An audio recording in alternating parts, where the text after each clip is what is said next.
بسم اللہ الرحمن الرحیم۔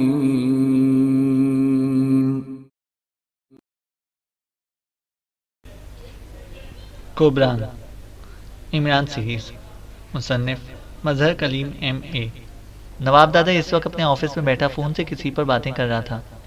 بات ختم ہونے پر اس نے ریسیور رکھا ہی تاکہ فون کی گھنٹی بج اٹھی۔ یس، نواب دادا بول رہا ہوں۔ نواب دادا نے ریسیور اٹھا کر کان سے لگاتے ہوئے کہا۔ اس نے کوئی فون سیکرٹری نہ رکھا ہوا تھا، اس کا فون ڈائریکٹ تھا۔ آغا جبار بول رہا ہوں۔ دوسری طرف سے آغا جبار کی بھاری آواز سنائی دی۔ جی آغا صاحب، حکم فرمائیے، نواب دادا نے کہا۔ تمہیں اطلاع ملی ہے کہ روشن ٹاؤن کا اڈا تباہ کر دیا گیا ہے اور اغوا شدہ 150 لڑکیوں کو پولیس ساتھ لے گئی ہے، آغا جبار نے کہا۔ جی ہاں، اطلاع تو ملی ہے۔ سوجل دادا میرا بہت اچھا دوست تھا، اس کی موت کا مجھے بہت صدمہ ہے، نواب دادا نے جواب دیتے ہوئے کہا۔ تمہیں معلوم ہے کہ یہ لوگ کون ہیں؟ آغا جبار نے کہا۔ یہی سنا ہے کہ حکومت نے کوئی نئی ایجنسی بنائی ہے جس کا نام اسنیک کلرز ہے۔ اس میں 3 آدمی ہیں، ایک مقامی ہے جس کا نام ٹائیگر ہے اور دوسرے 2 حبشی ہیں، ایک ہے کریمین اور دوسرا افریقی۔ لیکن میں حیران ہوں کہ سوجل دادا کا اڈا تو انتہائی محفوظ تھا، پھر کیسے تباہ ہو گیا؟ نواب دادا نے کہا۔ یہ لوگ باقاعدہ تربیت یافتہ ہیں اور وہ ان اڈوں کے خلاف کام کر رہے ہیں جہاں اغوا شدہ لڑکیاں لے کر جائی جاتی ہیں۔ اب صرف تمہارا اڈا باقی بچا ہے اور میں نے فون اس لیے کیا ہے کہ تم نے بے حد محتاط رہنا ہے۔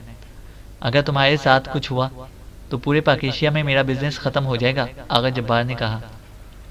میں نے پہلے ہی تمام انتظامات کر دیے ہیں، یعنی میرے اڈے میں داخل ہونے کے لیے لازماً ہوٹل کا راستہ استعمال کرنا پڑے گا، کیونکہ باقی 2 راستے میں نے بند کر دیے ہیں۔ وہاں میرے مسلح آدمی ہوٹل کی سیکیورٹی یونیفارم میں ہوں گے، اور جیسے یہ دونوں حبشی ہوٹل میں داخل ہوں گے انہیں بھی اڑا دیا جائے گا، اور ان کے ساتھ جو بھی ہوگا اسے بھی دیکھتے ہی ہلاک کر دیا جائے گا۔ بعد میں جو ہوگا وہ دیکھا جائے گا، نواب دادا نے کہا۔ گڈ، تم بے فکر رہو، جب تک میں زندہ ہوں تمہارا کوئی بھی کچھ نہیں بگاڑ سکتا، آغا جبار نے بڑے اعتماد بھرے لہجے میں کہا۔ یس سر، تھینک یو سر، نواب دادا نے کہا۔ تو دوسری طرف سے گڈ بائی کہہ کر رابطہ ختم کر دیا گیا اور نواب دادا نے ریسیور رکھا ہی تاکہ فون کی گھنٹی ایک بار پھر بج اٹھی۔ نواب دادا بول رہا ہوں، نواب دادا نے ایک بار پھر ریسیور اٹھا کر کان سے لگاتے ہوئے کہا۔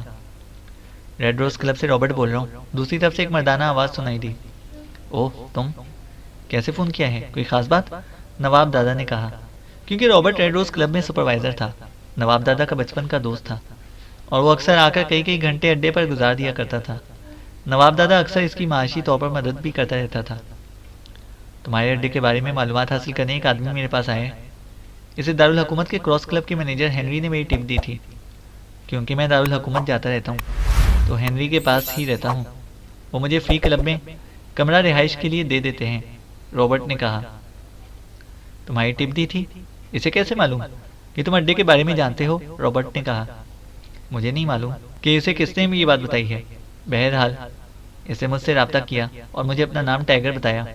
اس نے مجھے تمہارے اڈے کے متعلق مکمل تفصیل بتانے کا کہا اور مجھے 10 لاکھ روپے نقد دینے کی آفر بھی کی، لیکن میں نے اسے بتایا کہ اسے کسی نے میرے بارے میں غلط بتایا ہے۔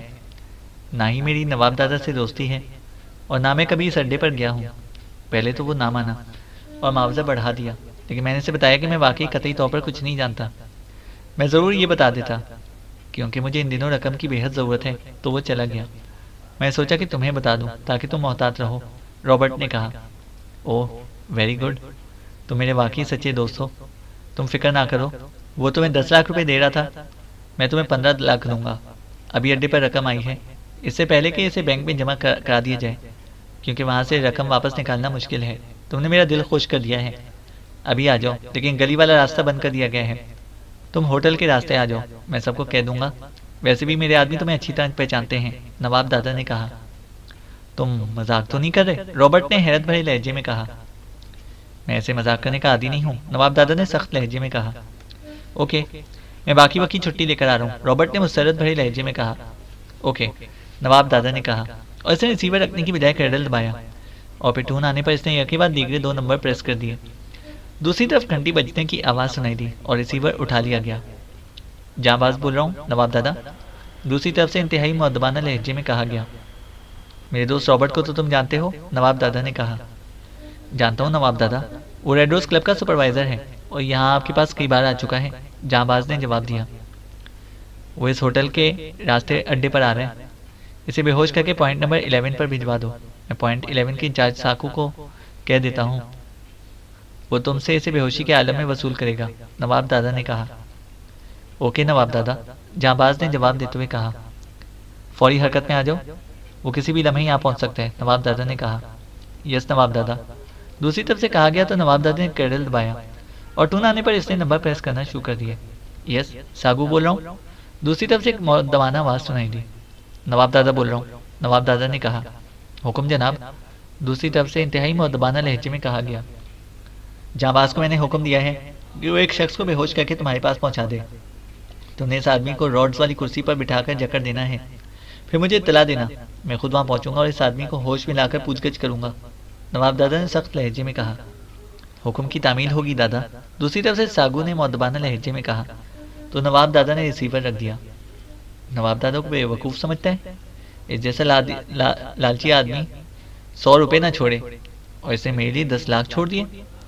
اب میں اس کی روح سے بھی سب کچھ اگلوا لوں گا، نواب دادا نے اونچی آواز میں بڑبڑاتے ہوئے کہا۔ پھر تقریباً آدھے گھنٹے بعد فون کی گھنٹی بج اٹھی تو نواب دادا نے ریسیور اٹھا لیا۔ یس نواب دادا بول رہا ہوں، نواب دادا نے کہا۔ جہاں باز بول رہا ہوں دادا، پوائنٹ 11 سے ہی آپ کو فون کر رہا ہوں، آپ کے حکم کی تعمیل کر دی گئی ہے اور ریڈ روز کلب کے سپروائزر رابرٹ کو بے ہوش کر کے یہاں پہنچا دیا گیا ہے اور ساگو نے وصول کر لیا ہے۔ لیجیے ساگو سے بات کریں، دوسری طرف سے کہا گیا۔ یس دادا، بے ہوش آدمی میری تحویل میں ہے، جیسے آپ نے حکم دیا ہے ویسے ہی ہوگا، ساگو نے آواز سنائی دی۔ جانباز سے بات کراؤ، نواب دادا بولا۔ یس دادا، حکم، جانباز کی انتہائی مؤدبانہ آواز سنائی دی۔ رابرٹ کو تم نے کہاں سے بے ہوش کیا ہے اور کس طرح؟ نواب دادا نے کہا۔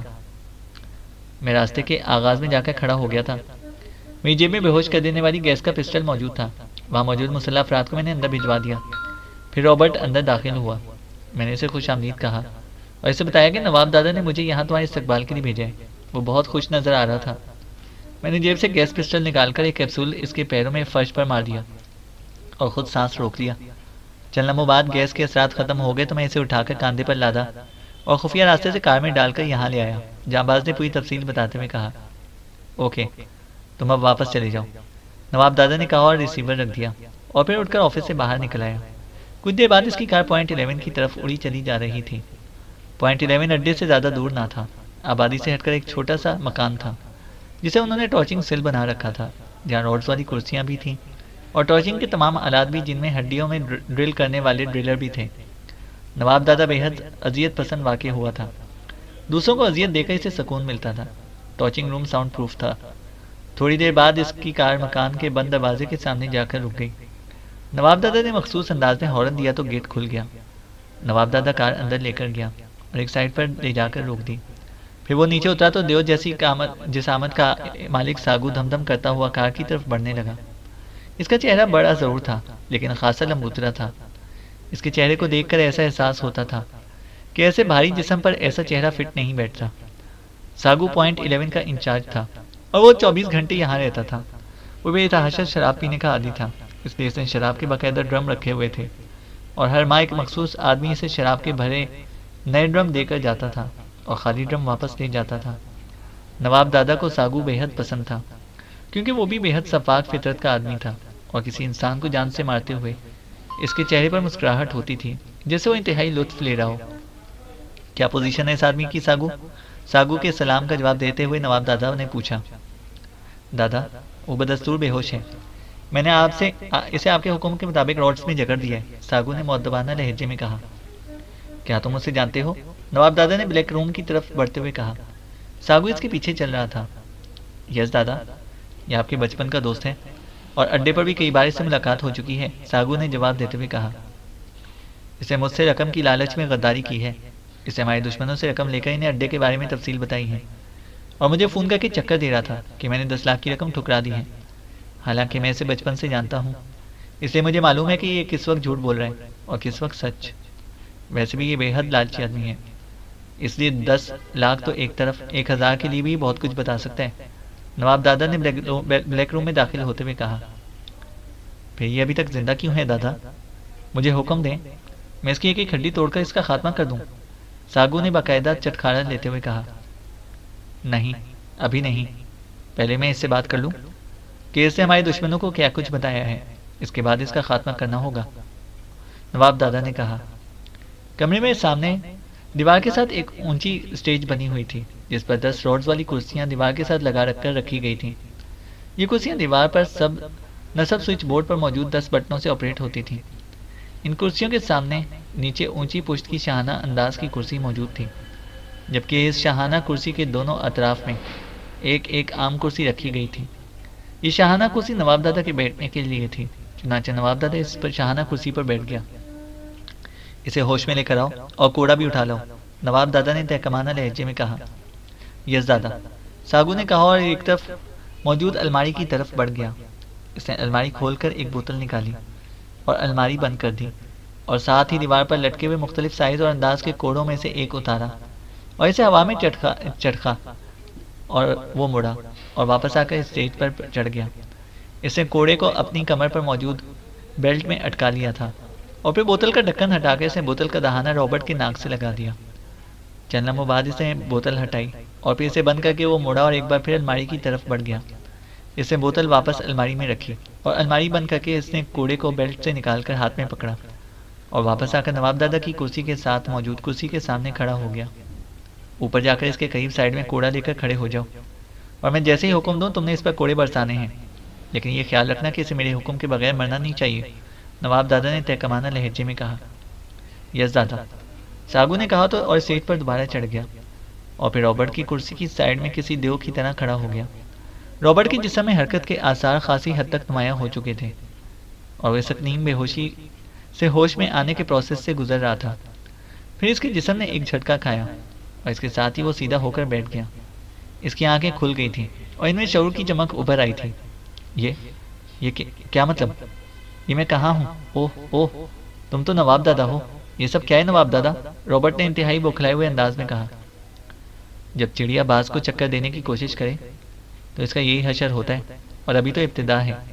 ہاں، اگر تم نے سب کچھ سچ سچ بتا دیا تو پھر تمہیں چھوڑا جا سکتا ہے، کیونکہ تم میرے بچپن کے دوست ہو، نواب دادا نے کہا۔ میں نے کون سا جھوٹ بولا ہے؟ میں تو جو کچھ تمہیں بتایا ہے تمہارے تحفظ کے لیے بتایا ہے، رابرٹ نے کہا۔ وہ ورزشی جسم کا مالک تھا۔ ساگو، ایک کوڑا لیکن ہلکا سا، نواب دادا نے کہا تو شراب کی آواز کے ساتھ کوڑا رابرٹ کے جسم پر پڑا اور کمرہ اس کے حلق سے نکلنے والی چیخ سے گونج اٹھا۔ کوڑے کی ضرب نے رابرٹ کے جسم کو زخمی کر دیا تھا۔ اس کا لباس بھی اس جگہ سے پھٹ گیا تھا جہاں کوڑا لگا تھا۔ اس کا چہرہ مسخ ہو گیا اور تکلیف کی شدت سے راڈز میں جکڑے ہونے کے باوجود وہ اس طرح تڑپنے لگا جیسے ذبح ہوتی ہوئی بکری پھڑکتی ہے۔ اب اگر جھوٹ بولا تو میں اٹھ کر چلا جاؤں گا اور ساگو کا ہاتھ مسلسل حرکت میں رہے گا، نواب دادا نے غصے سے چیختے ہوئے کہا۔ ہاں، میں نے اسے سب کچھ بتا دیا ہے۔ اس نے مجھے 10 لاکھ دیے تو میں نے اسے بتا دیا۔ تم مجھے مار دو گے تو مار دو، لیکن اب میں جھوٹ نہیں بولوں گا، رابرٹ نے حلق کے بل چیختے ہوئے کہا۔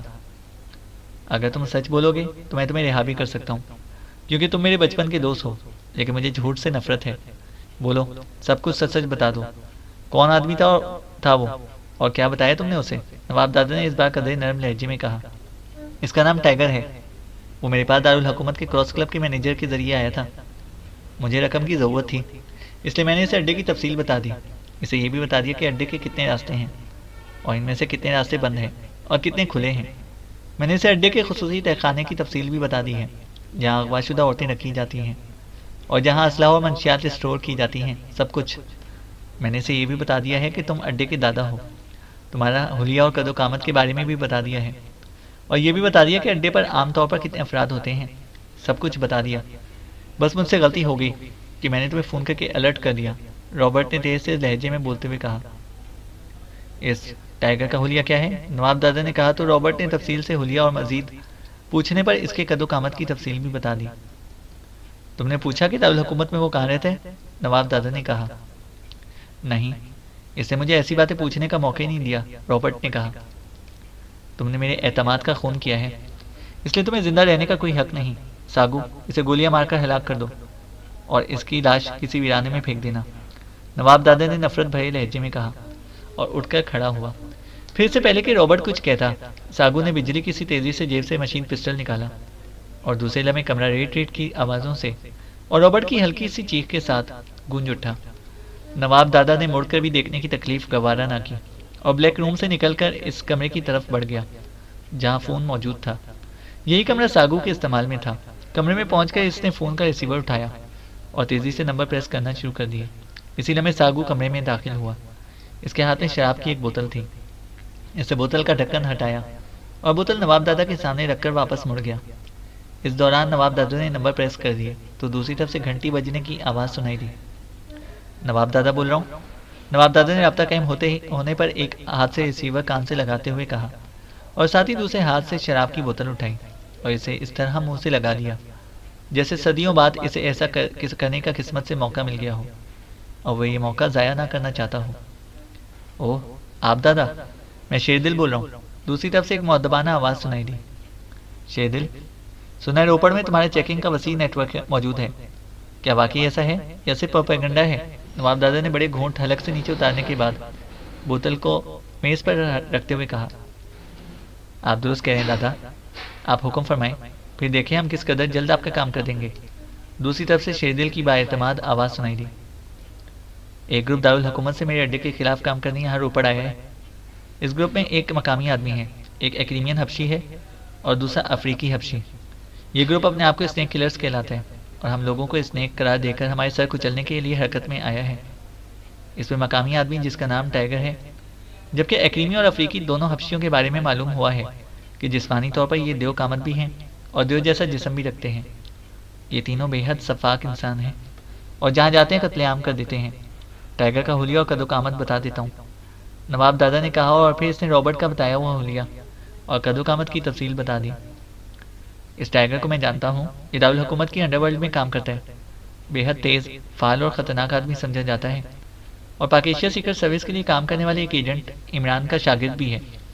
اس کا اور دونوں حبشیوں کا کیا کرنا ہے؟ حکم فرمائیے، شیردل نے کہا۔ کیا تم انہیں تلاش کر لو گے؟ نواب دادا نے کہا۔ وہ ساتھ سے شراب بھی پیتا جا رہا تھا اور جیسے جیسے وہ شراب پیتا جا رہا تھا اس کے چہرے پر اطمینان کے تاثرات ابھرتے جا رہے تھے۔ میں اسے 2-3 بار ملا ہوں اور یہ حبشی تو لاکھوں میں بھی نمایاں ہوں گے، اس لیے ان کو تلاش کرنا میرے لیے کوئی مشکل کام نہیں۔ بس آپ حکم دیں کہ تلاش کرنے کے بعد ان کا کیا کرنا ہے، شیردل نے کہا۔ انہیں دیکھتے ہی گولی مار دینا۔ ایک گولی نہیں، اس قدر گولیاں کہ ان کے جسم شہد کی مکھیوں کا چھتا نظر آئیں۔ پھر ان کی چھلنی شدہ لاشیں میرے اڈے پر پہنچا دینا، تمہیں تمہارا منہ مانگا معاوضہ مل جائے گا اور مزید انعام بھی، نواب دادا نے کہا۔ جناب، گولی مارنے والا کام میرے آدمی نہیں کر سکتے کیونکہ انہوں نے آج تک مکھی بھی نہیں ماری ہوگی۔ پہلے بھی ایک بار ایسا مسئلہ بن گیا تھا لیکن سب نے انکار کر دیا تھا۔ البتہ یہ ہو سکتا ہے کہ ان تینوں کو گیس سے بے ہوش کر کے آپ کے اڈے پر پہنچا دیا جائے اور آپ انہیں آسانی سے گولیاں مار سکتے ہیں، شیردل نے معذرت بھری لہجے میں کہا۔ تو نواب دادا ہنس پڑا۔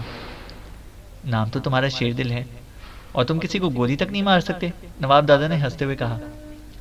میں درست کہہ رہا ہوں دادا، یہ بڑے دل گردے کا کام ہے جو آپ ہی کر سکتے ہیں، شیردل نے شرمندہ سے لہجے میں جواب دیتے ہوئے کہا۔ اوکے، تم نے اچھا کیا کہ صاحب کو اسے کام لیا ہے۔ تم نے میرا پوائنٹ 11 تو دیکھا ہوگا، نواب دادا نے کہا۔ ہاں، وہی پوائنٹ جس کا انچارج ساگو ہے، شیردل نے کہا۔ ہاں وہی، تم ان تینوں کو بے ہوش کر کے میرے اڈے کی بجائے پوائنٹ 11 پر پہنچا دینا، میں ساگو کو احکامات دے دیتا ہوں، نواب دادا نے کہا۔ یس دادا، حکم کی تعمیل ہوگی، شیردل نے جواب دیتے ہوئے کہا۔ اندازاً کب تک یہ کام ہو جائے گا، نواب دادا نے پوچھا۔ اگر یہ لوگ روپڑ شہر میں موجود ہیں تو چند گھنٹوں میں انہیں تلاش کر لیا جائے گا، اور اگر روپڑ کی بجائے کسی اور علاقے میں ہیں تو روپڑ آنے پر انہیں چیک کیا جا سکتا ہے۔ اب یہ ان کے آنے پر منحصر ہے کہ وہ کب روپڑ شہر میں داخل ہوتے ہیں۔ یہاں میرے 300 آدمی کام کرتے ہیں اور ان کا آپس میں رابطہ رہتا ہے۔ آپ بے فکر رہیں، اب سے میرے آدمی یہی کام کریں گے اور ہماری کوشش ہوگی کہ جلد از جلد آپ کا کام مکمل کر لیں، شیردل نے جواب دیتے ہوئے کہا۔ اب کھل کر معاوضہ بھی بتا دو، نواب دادا نے کہا۔ دادا، میں آپ کا پرستار ہوں، آپ میرے آئیڈیل ہیں، اس لیے آپ کا کام کر کے مجھے خوشی ہوگی۔ آپ کی جو مرضی ہو مجھے معاوضہ بھجوا دیں، مجھے قبول ہوگا، شیردل نے جواب دیا۔ ٹھیک ہے، میں تمہیں 10 لاکھ روپے بھجوا دوں گا۔ اوکے، گڈ بائے، نواب دادا نے کہا اور ریسیور رکھ دیا۔ شراب کی بوتل وہ اس دوران خالی کر چکا تھا۔ اس نے میز پر موجود گھنٹی بجائی تو چند لمحوں بعد ساگو اندر داخل ہوا۔ شراب کا شکریہ شاہ ساگو، تم نے بروقت شراب دے کر میرا موڈ بحال کر دیا۔ بہرحال رابرٹ کی لاش پھینکنے کے بعد تم نے مستقل یہیں رہنا ہے۔ چیکنگ کرنے والے شیردل کو تم جانتے ہو، نواب دادا نے کہا۔ جی ہاں دادا، بہت اچھی طرح جانتا ہوں، یہاں آپ کے پاس آنے سے پہلے کئی سالوں تک شیردل کا باڈی گارڈ رہا ہوں، پھر شیردل بیرون ملک چلا گیا تو میں آپ کے پاس آ گیا۔ ساگو نے تفصیل سے بات کرتے ہوئے کہا۔ تو اب غور سے میری بات سنو۔ ہمارے مخالف گروپ کے 3 افراد، جن میں سے ایک رابرٹ سے ملا تھا، میرے اڈے کو تباہ کرنے اور ہم سب کو ہلاک کرنے کے لیے روپر شہر میں موجود ہیں۔ میں نے شیردل کو ان تینوں کو حلیے اور قد و قامت کی تفصیل بتا دی ہے۔ وہ ان تینوں کو بے ہوش کر کے یہاں پر لا کر تمہارے حوالے کر دے گا۔ تم نے ان تینوں کو بے ہوشی کے عالم میں روڈز والی کرسیوں میں جکڑ دینا ہے اور فوری طور پر مجھے اطلاع دینی ہے، اور میرے آنے تک انہیں بے ہوش ہی رہنا چاہیے، نواب دادا نے کہا۔ حکم کی تعمیل ہوگی دادا، ساگو نے مؤدبانہ لہجے میں کہا۔ تو نواب دادا نے اٹھ کر ساگو کے کاندھے پر تھپکی دی اور کمرے سے نکل کر اس طرف چل پڑا جہاں اس کی کار موجود تھی۔ پھر تھوڑی دیر بعد اس کی کار پوائنٹ 11 سے نکل کر واپس اڈے کی طرف بڑھی چلی جا رہی تھی، اور اب اس کے چہرے پر اطمینان کے تاثرات نمایاں تھے۔ اپنے طور پر اس نے اسنیک کلرز کے خاتمے کا فول پروف منصوبہ نہ صرف بنا لیا تھا بلکہ اس پر عمل درآمد بھی کر دیا تھا۔ چینل کو سبسکرائب کریں اور بیل آئیکن کو پریس کریں تاکہ ہماری ہر اپڈیٹ آپ کو بر وقت مل سکے۔